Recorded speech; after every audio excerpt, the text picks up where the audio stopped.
Hello, I'm speaking with Dr. Anthony Amalba from the Department of Health Professionals, Education and Innovative Learning, the School of Medicine and Health Sciences, University of Development Studies, Tamale, Ghana. Welcome, Dr. Amalba. Thank you very much, Lisa. And we're just publishing your article, Trainees' Preferences Regarding the Choice of Place of Work After Completing Medical Training in Traditional or Problem-Based Learning, Community-Based Education and Service Curricula, a study in Ghanaian medical schools. Congratulations, first of all. Thank you very much. So I wonder if I could ask you how the research came about and if you could tell me a little bit about the research team. The research team include the Dean of the Medical School of Medicine and Health Sciences, Tamale, Professor Francis Abatanga. He's a pediatric surgeon. Professor Walter Van Mook of Maastricht University, Professor in Medical Education, and Professor Albert Skyprel, a Professor in Medical Education, and also Dean of the Medical School in Maastricht. Terrific. And how did the research come about? The research came about as a result of the way we do our training in the School of Medicine and Health Sciences, in the sense that we send students to the medical to the field as part of their training program. We wanted to find out whether by sending the students to the field to have their training in the rural communities, they will gain experience in rural life, and also have the willingness to go and work in the rural area. You know, health service in the rural area is a big challenge, and most health workers do not want to go to the rural area. So we try to compare the two curricula, that is the traditional one and our own with the copies where we send students to the rural communities. So we wanted to find out whether the students who are trained from the beginning in the rural community as part of their program have the willingness to want to go and work in the rural area when they graduate. And what did you find? No, very interesting. We realized that we found that the students who start their training in the rural community through community-based education and service, they gain a lot of experience in the rural community. They advocated that training in the rural community prepares them to want to practice in the rural area when they graduate, because they get already used and acclimatized with the condition there. So when you post them there, they already use the community, so it's not a challenge for them. However, those from the traditional side who do not go to the community, they advocated that they wish sending them to the community as part of the training could be part of their curriculum. And they indicated that the lack of rural exposure during their training actually does not discourages them for accepting posting in the rural community.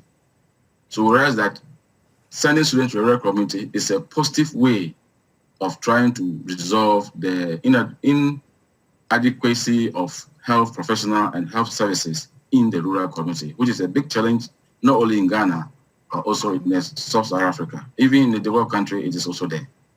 What do you think the challenges are? Is it because students because the rural communities pose particular challenges, or is it because of just the different setting, or what is it that is so challenging about rural practice? The rural practice, you know that rural practice lack a lot of basic facilities than the urban centers. Mm-hmm. For example, when you send someone to a rural community, the person is looking at education for the children, facility like internet services is very poor, the road network is very bad. When they are there, they are not able, sometimes they leave them for a number of years, and when they want to go for further training, it is difficult to get a replacement for them to go. So they look at all these things and just know, it's better for me to stay in the city where all these facilities are available, and then they can practice better. So these are the challenges that prevent most health workers to go to the rural community to work. So, what next for your research? What is the next step?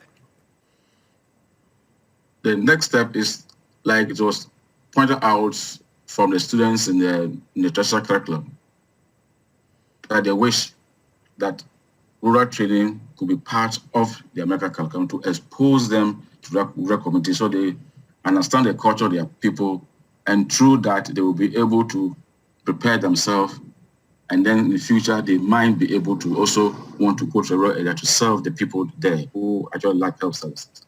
So we want to make our results public. We are currently sending a copy of the research to the Ministry of Health for them to look at it and see if they could make it as part of a national policy to start sending students from the beginning of their training, or exposing them from the beginning of their training to the rural communities, so that with that they will be able to probably address some of the challenges. They have been several policies trying to address some of this challenge, that is sending doctors to the rural area, but it has not been very effective. So we think that training medical students or health workers in the rural area from the beginning of their training, throughout their training, also will help to address some of these problems in the rural communities. So it's still a problem to the policymakers, and then some of the medical schools to have to read what we have found, and we hope that will inform policymakers to see if they could implement some of these things, some of these findings that at the end of the day will help address some of these challenges of poor or inadequate health services and inadequate human resource in the rural communities. Fantastic. It's very important research that you're doing. How do you feel about doing work in rural communities yourself? Oh, it's very interesting. As we speak now, we have a delegation from Burundi who are with us now. They want to understudy our curriculum to see if they can also implement a similar one in their country. So yesterday, 2 days now, we've been going with them to the rural communities to interview the students who are currently in the communities. Next week, we will have a delegation from Ethiopia also to understudy our curriculum. So it is something that people have seen, and they want to also emulate it because they see it as a good program. And we hope that with time, a good number of African countries will adopt this type of training to also help address these challenges, which are similar in sub-Saharan Africa. Fantastic. Well, it sounds like really exciting times for rural education in Africa. That's true.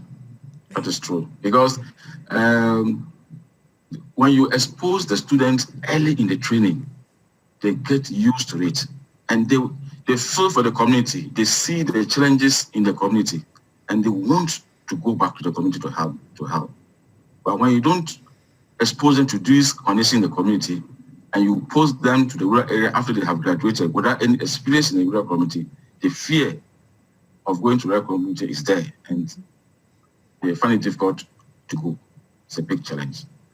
So that's why we want to emphasize on rural education as part of the curriculum for health workers, especially the medical doctors. Fantastic. Well, thank you so much for speaking with me about your article, Dr. Amalba. That was fascinating. Thank you very much, Melissa. And I'm happy that you have given me an opportunity to talk a little bit of our research. Thank you. I'm grateful. Thank you.